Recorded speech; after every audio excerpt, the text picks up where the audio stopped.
If you're here, it's because you want to think seriously about your own formation as a kingdom leader. I'm Kevin Minoy, and I invite you to participate in the diverse community of Christian leaders, both anchored and reaching in the work of God.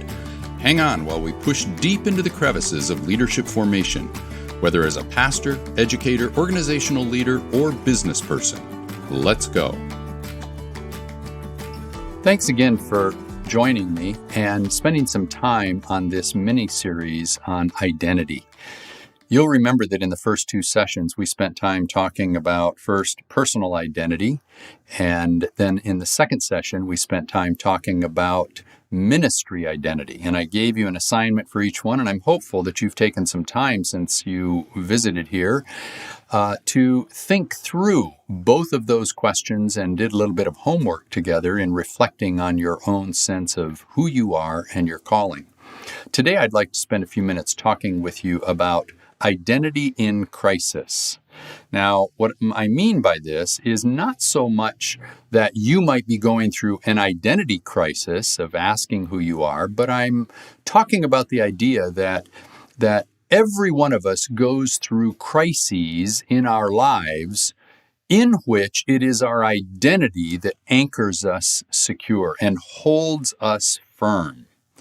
And there are a lot of different features to that and a lot of different ways to talk about that, but I'd like to share with you just 5 items or 5 points that might help you think about this idea of your identity when you are walking through crisis moments.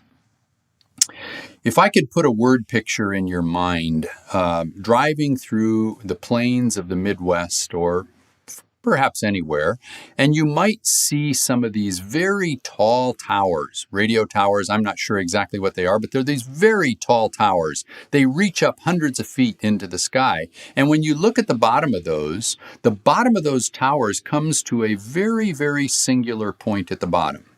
And it's resting on one point in a giant cement foundation. Now, looking at those from a distance, all you see is that tall tower and the singular point at the bottom.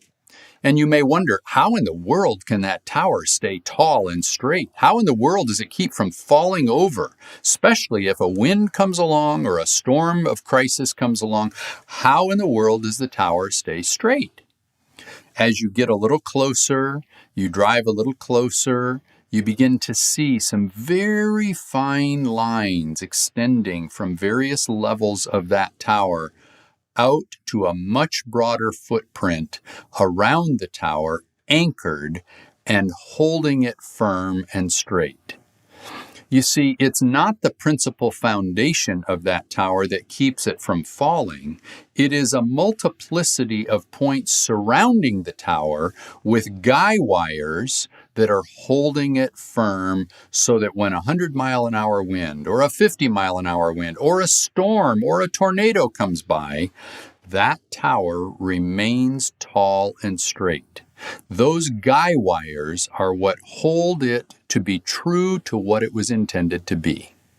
And in like fashion, there are some guy wires, I call them guy wires or cables, in your life that you need to be investing in to keep you straight, to keep you tall, to keep you fixed in terms of your own sense of identity when the winds blow and the storms come. And they will. First point about this crisis that can often besiege your life, the first point here is that crisis will always come. When you build a tower in North Texas, you know that there are going to be storms that are going to come. It's just a fact of life.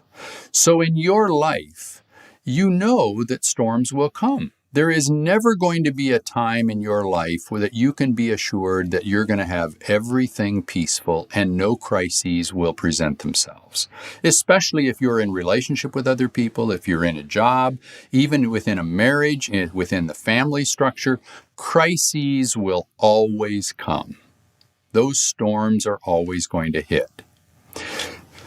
If you can view those not so much as crises, but as challenges and opportunities to strengthen your identity, Now you are turning the circumstances into an instrument of God that will forge you and anchor you more deeply in who you are.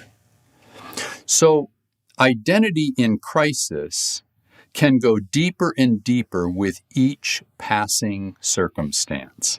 See them as opportunities to forge the call of God in terms of who you truly are as a child of God, created in the image of God, called by God, a servant of God. Crises will come and they forge the calling that God has in your life. Second thing I would encourage you to do when those moments come is to recognize your inadequacies and deficiencies. Recognize that if you are that tall tower with one fixed point at the bottom, recognize that you have limitations. And in your own singular, solitary, isolated sense of self, you are not going to be able to withstand the crisis or the storm or the circumstance that's coming. Acknowledge that you have deficiencies. Acknowledge that you are inadequate in your own self. Acknowledge that you can't do this alone. Because the life that assumes that you can withstand anything and you don't need anybody is surely the life that will come crashing down when crisis approaches. So acknowledge your inadequacies, acknowledge your limitations as a human being, striving after Christ-likeness and realizing that you do not have it within yourself to do this by yourself. That is, I think, what Jesus talks about even in the Beatitudes. Mourning, a mournful heart, a mournful life. When I think about a life of mourning, blessed are they that mourn. It's not just that we mourn the loss of a loved one. It's that we mourn the reality that we in and of ourselves are inadequate. We have deficiencies. Now, when you come to that point, crisis does not become so severe.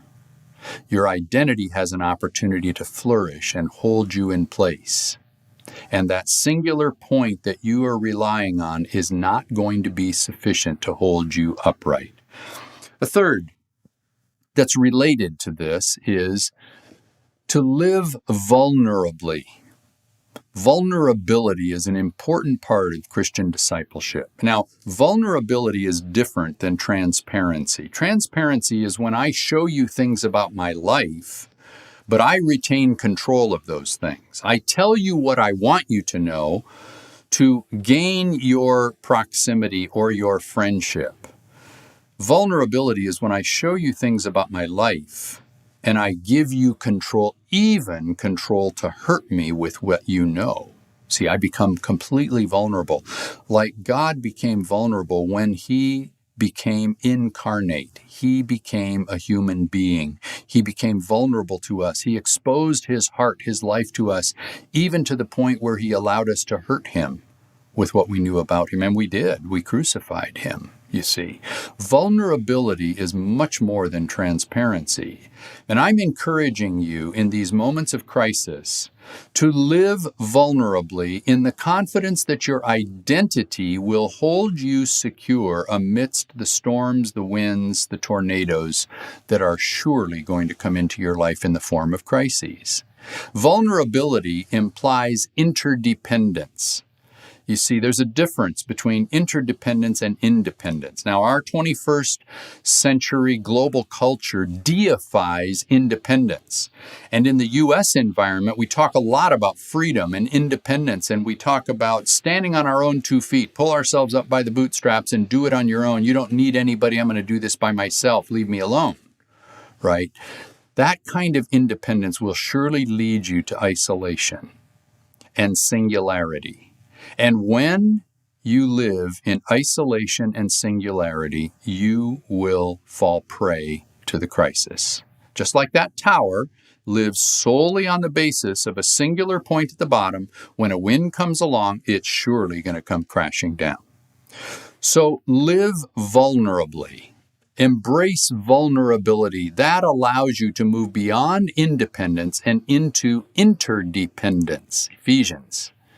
Be mutually submitted to one another as unto the Lord. You see, when you live with a spirit of interdependence, you know that your limitations, your deficiencies that we just talked about in the previous point, will be compensated for, will be filled out by the involvement of others who serve as the guy wires on the tower of your life, holding your identity secure. So a secure person in the moment of crisis not only acknowledges deficiencies, but also lives vulnerably on the kingdom principle of interdependence, mutually submitted one to another. We need each other. I need you. You need me. You need the person sitting next to you. As we live vulnerably with one another, we're able to hold each other solid on the foundation of our identity as a child of God, created in His image and called by Him. A fourth, stay connected. Stay connected. In other words, don't allow these guy wires to disconnect. Don't jettison those and say, I'm going to do this by myself. It's somewhat related to what I just talked about in living vulnerably, but it also goes the step farther and recognizes that actually in your own formation as a disciple of Jesus, it's the social construct that will transform and form you deeply in your identity. See, when God created us, He created us as social beings. And when He talks about social beings, it means that we need relationship. You put somebody in an isolation chamber long enough and they'll go mad. You see, we need one another. Stay connected. Don't isolate. Don't disconnect the guy wires from your life when you're in a crisis. Don't curl up in the fetal position and get under your desk and suck your thumb, right? Don't go into a dark room and isolate yourself, because that will lead to further exacerbation of the crisis that you're living in and a further undermining of your very core identity, because you were made to be a person in relationship. And it's that social construct, it's that social connection that will help you as you navigate through the crisis that you're facing. Keep those guy wires firmly connected, so that when your strength individually and internally falters or fails, you rely on the connection of those in your social network to hold you firm and upright and keep you from crashing. Stay connected. See, when we talk about social holiness, we're not just talking about social activity or social justice. We're talking about the understanding that we pursue God's holiness in the social construct of relationship one another. Small groups come out of this principle, you see. We grow, we are disciples because we rub off on each other in this social connectedness. So in a moment of crisis, don't disconnect the guy wires. Stay connected. And lastly, may I encourage you in moments of crisis to remember your last name. Now, remembering your last name simply means remember who you are. You are a child of God. You are called by God's name. You are filled with God. God has called you to be the person you are. You are in the image of God. Remember your last name. Remember that you belong to God. Go back to the first session, the iceberg. The bottom of your iceberg is formed and forged in an identity that reflects Christ and the image of God. Remember that, because there are values and there is stability that comes in the bottom of your iceberg to hold you firm when the waves and the storms are crashing all about you in the top of the waterline. Remember your last name. When I had the privilege of taking my children to school and dropping them off, before they would get out of the car, they'd grab their backpack, and before they jump out of the car, occasionally I would ask them this, and they still remember this to this day. I would just simply look at them and say, before you get out of the car, tell me what your last name is. What's your last name? Of course, they'd grumble and they'd say, Dad, I know my last name. Yeah, I know you know your last name. Tell me what your last name is anyway. Dad, you know my last name. Well, yeah, I know your last name. What is it? Say it. Say, it's Manoia. Don't ever forget that. Because when you walk into the school, when you engage with other people, when you engage with bullies, when you engage with people who don't think like you, when you engage with moments that become a crisis with you, it is not your ability to navigate those circumstances that will hold you firm and straight and solid.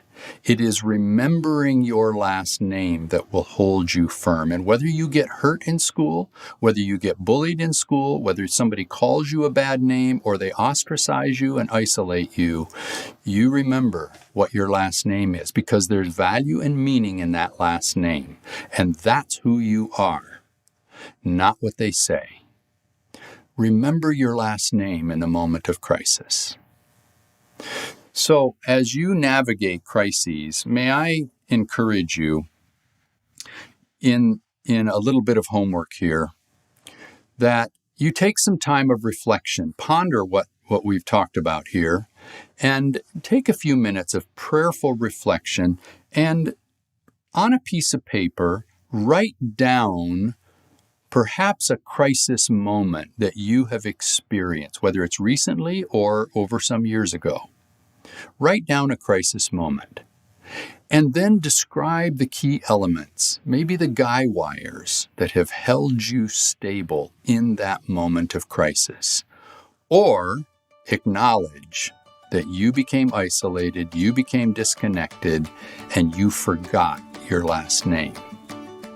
Write about that crisis and what it was that you did or did not do to hold you firm in those moments. Let me encourage you that who you are is more important than what you do. The lure of defining yourself by your performance is stronger than you might think. So join me in upcoming weeks as we explore the whole leader God created you to be.